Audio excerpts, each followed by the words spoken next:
नमस्कार दोस्तों, हाजिर हूं मैं आपके समक्ष आपके अपने इस चैनल एस्ट्रोलॉजर ठकुरेश पचौरी पर एक बहुत ही महत्वपूर्ण जानकारी के साथ। मित्रों, सर्वप्रथम मैं आप सभी का आपके अपने इस चैनल पर हार्दिक अभिनंदन और स्वागत करता हूं। आज की जो मित्रों मेरी जानकारी है वो अत्यधिक महत्वपूर्ण है, क्योंकि आज हम बात करने वाले हैं पितृपक्ष के बारे में कि इस वर्ष पितृपक्ष कब प्रारंभ हो रहे हैं और कब समाप्त हो रहे हैं, श्राद्ध की तिथि को कैसे जानें, तर्पण की विधि क्या है और पितरों का आशीर्वाद इस पितृपक्ष में कैसे प्राप्त करें।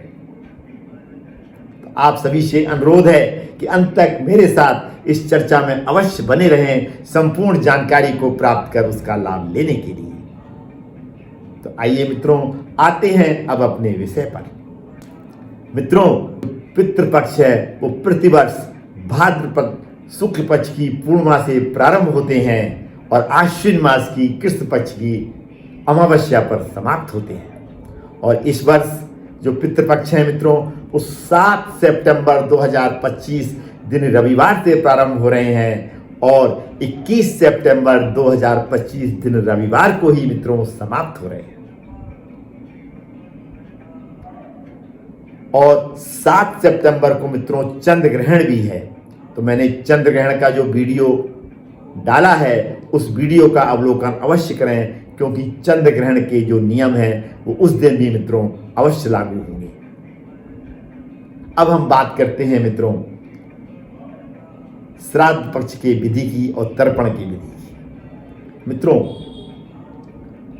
जो पितृपक्ष का पखवाड़ा होता है उस समय हमारे पितृ स्वर्ग से उतरकर इस पृथ्वी पर इस भाव के साथ में विचरण करते हैं कि उनको जल और अन्न की प्राप्ति हो। यदि ऐसा होता है तो वो प्रसन्न होकर आशीर्वाद प्रदान करते हैं। यदि ऐसा नहीं होता है तो विचरण तो करते हैं लेकिन अतृप्त रहकर वो आपको श्राप भी दे सकते हैं। अतः उनका आशीर्वाद प्राप्त करने के लिए, उनके श्राप से बचने के लिए आपको विधिवत तर्पण और उनका श्राद्ध करना है। पहले हम बात करते हैं मित्रों तर्पण की विधि की। एक लोटा लीजिए स्टील का, उसमें जल भर लीजिए और उसमें दूध थोड़ा सा डाल लीजिए, काले तिल डालिए मित्रों, जौ डालिए और एक कुश की अंगूठी मिलती है पूजा की दुकान पर, उसको अनामिका उंगली में धारण करके ऊपर हाथ करके पितरों का ध्यान करके, और एक मंत्र है पितरों का, उस मंत्र का जाप करके धीरे धीरे धीरे करके आप छोड़िए गमले या क्यारी में उस जल को। मंत्र है मित्रों ओम सर्व पितृ देवता भयो नमः। मन में ध्यान करिए पितरों का और उनसे कहिए कि अगर कोई हमसे गलती हो गई हो तो माफ करें और हमारे इस जल को हमारे सभी पितृ आके ग्रहण करें। इस तरीके से आपको 7 सितंबर 2025 से 21 सितंबर 2025 तक जल अर्पित पितरों को मित्रों करना है। अब श्राद्ध की तिथि को कैसे जानें, मैंने इसका भी एक वीडियो हिंदू कैलेंडर का मित्रों डाला हुआ है, उसका अवलोकन अवश्य करें। लेकिन संक्षिप्त में मैं जानकारी आपको देता हूं इस वीडियो में भी। हिंदू कैलेंडर में 2 पक्ष होते हैं मित्रों, शुक्ल पक्ष और कृष्ण पक्ष। शुक्ल पक्ष समाप्त होता है पूर्णिमा पर और कृष्ण पक्ष समाप्त होता है अमावस्या पर। तिथि जो चलती हैं प्रतिपदा, द्वितीया, तृतीया, चतुर्थी, इस तरीके से मित्रों तिथि चलती हैं। तो हमारे माता पिता, दादा दादी जिस तिथि पर हिंदू कैलेंडर के अनुसार मृत्यु को प्राप्त होते हैं वही तिथि उनकी श्राद्ध की तिथि होती है। उसको एक डायरी में नोट कर लीजिए जिससे आप उसको भूलें ना। और यदि आपको अपने पितरों की तिथि का ज्ञान नहीं है तो सर्वपितृ अमावस्या वाले दिन यानी 21 सितंबर 2025 दिन रविवार को विधिवत उनका श्राद्ध करिए, उसका भी पूर्ण रूप से फल आपको प्राप्त होगा। अब श्राद्ध कैसे करना है मित्रों? श्राद्ध आप बहुत बड़े पैमाने पर भी कर सकते हैं, श्राद्ध आप छोटे पैमाने पर भी कर सकते हैं, लेकिन श्राद्ध का पूर्ण रूप से फल आपको अवश्य प्राप्त होगा, चाहे आप छोटे पैमाने पर करें चाहे आप बड़े पैमाने पर। अपनी सामर्थ्य के अनुसार ही आपको श्राद्ध करना चाहिए। आप 5 पंडितों को बुला लीजिए, 2 पंडितों को बुला लीजिए, विधिवत पूजा पाठ उस दिन जो श्राद्ध का होता है वो कराइए। इसके बाद विधिवत उनको खाना अवश्य खिलाइए। और खाना खिलाते समय भाव आपका यह होना चाहिए कि हम अपने पूर्वजों को खाना खिला रहे हैं। खाने में पूरी सब्जी और खीर अवश्य बनाइए और एक ऐसी चीज़ अवश्य बनाइए जो आपके पूर्वजों को अत्यधिक पसंद रही हो। और खाना खाने के पश्चात उनके चरण स्पर्श करके उन पंडितों का आशीर्वाद अवश्य लीजिए और उनको कुछ द्रव्य दान में दीजिए और कुछ वस्त्र भी उनको अवश्य दान में दीजिए और उनको घर से बाहर श्रद्धा और आदर के साथ में विदा करके अवश्य आइए। और 16 दिन आप एक कार्य और कर सकते हैं।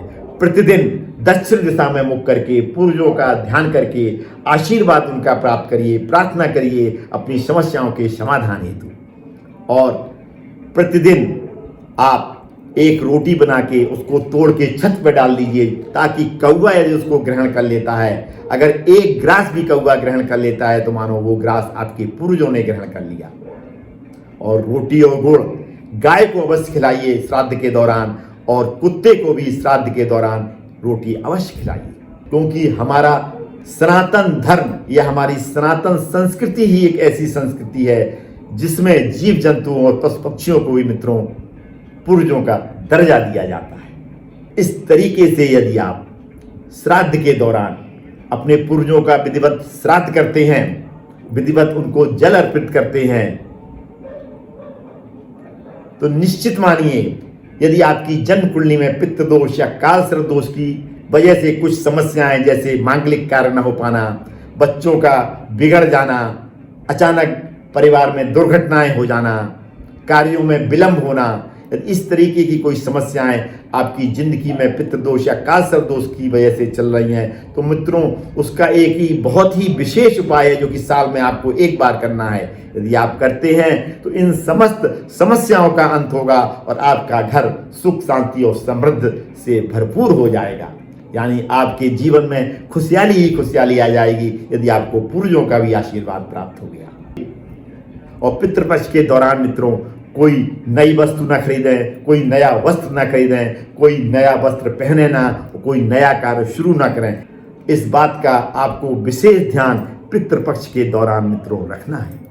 यदि आप ऐसा करते हैं तो निश्चित मानिए पितरों का आशीर्वाद आपको प्राप्त होगा और पितरों की वजह से यदि कोई समस्याएं चल रही हैं तो उसका पूर्ण रूप से मित्रों अंत होगा। ऐसा मेरा अनुभव भी है और मेरा वायदा भी है। कैसा लगा मित्रों आपको ये मेरा वीडियो? यदि अच्छा लगा तो इसको सोशल मीडिया पर ज़्यादा से ज़्यादा शेयर करें ताकि आपके अन्य मित्र और रिश्तेदार भी इस वीडियो का ज्ञान प्राप्त कर उसका लाभ ले सकें। खास तौर से हमारी ऐसी युवा पीढ़ी जो इन सब चीज़ों से पूर्ण रूप से अनभिज्ञ है और कभी कभी यदि पितरों की वजह से यदि उनके जीवन में कोई परेशानियां आ गई हैं जिसका कि उनको ज्ञान नहीं है, तो वो परेशानियां कभी कभी इतनी अत्यधिक बढ़ जाती हैं कि उनका जीवन नरक हो जाता है। अतः इस जानकारी का यदि उनको ज्ञान प्राप्त होगा तो वो भी विधिवत पितृपक्ष के दौरान पितरों का आशीर्वाद मित्रों प्राप्त कर सकते हैं। आज मैं अपनी वाणी को इस भावना के साथ में विराम देता हूं कि आप सभी पर पितरों का आशीर्वाद बना रहे और पितृपक्ष के दौरान आपको पितरों का आशीर्वाद अवश्य प्राप्त हो ताकि आपका जीवन खुशहाल रहे और पितरों की वजह से यदि कोई समस्याएं चल रही हैं तो उसका अंत हो। पुनः मुलाकात होगी मित्रों किसी ऐसी ही विशेष जानकारी के साथ में। तब तक अपना ये चैनल देखते रहिए और इस तरीके की जानकारियां प्राप्त कर उनका घर बैठे लाभ लेते रहिए। धन्यवाद मित्रों, अंत तक मेरे साथ जुड़े रहने के लिए और मेरा ये वीडियो पूर्ण रूप से देखने के लिए आप सभी को मित्रों बहुत बहुत धन्यवाद। बोलो ओम सर्व पितृ देवता भयो नमः।